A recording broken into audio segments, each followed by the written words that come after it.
Greetings from Eugene, Oregon.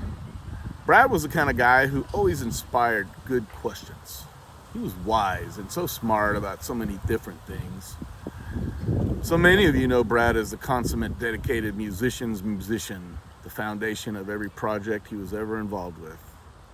Many others of us know him as a good friend and the talented artist we've admired from the crowd. Yep, he was all that, but to me, Brad was much more. He was the guy that was willing to talk about real shit, hard shit, deep shit. He was not afraid of the difficult conversations. Brad shared a bit of his shadow world with me, and through his brave openness and his famous disdain for bullshit, he allowed me too to confide in him some of my own darker shadows.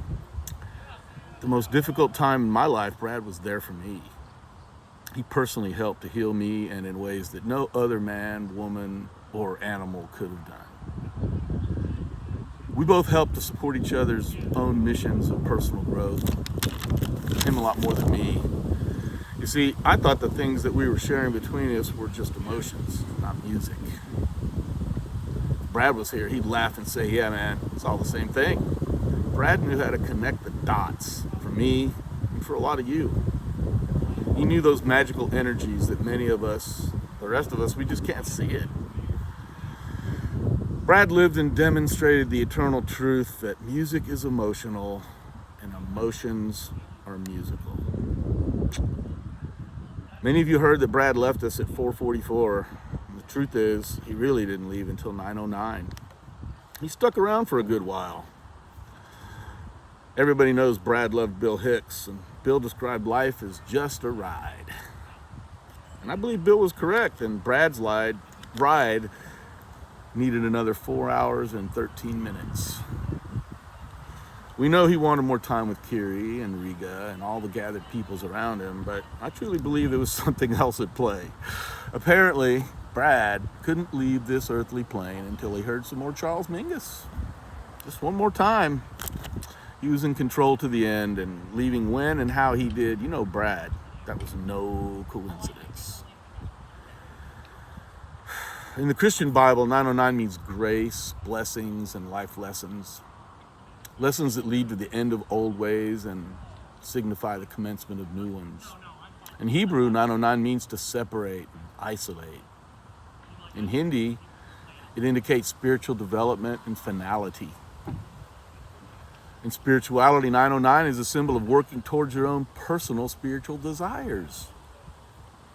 You see, it's a very auspicious time to go, 909. And there's even more to the story.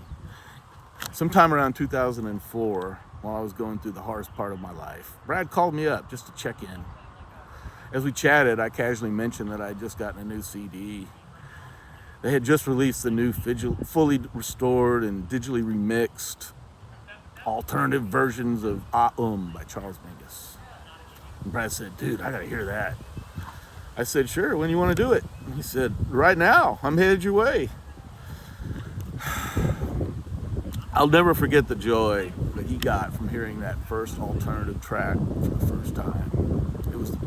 His face was the perfect mix of concentration and pure ecstasy.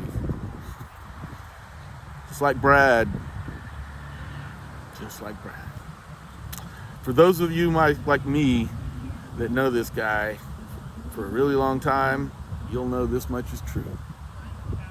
Jaco Pastorius may have been the one that launched him on this vast musical expedition he's been on, but it was Charles Mingus himself that escorted him out. And that makes me really happy to think about. So thanks to all you lovers of Brad, and thanks for letting me share this tiny little slice of what he will always mean to me.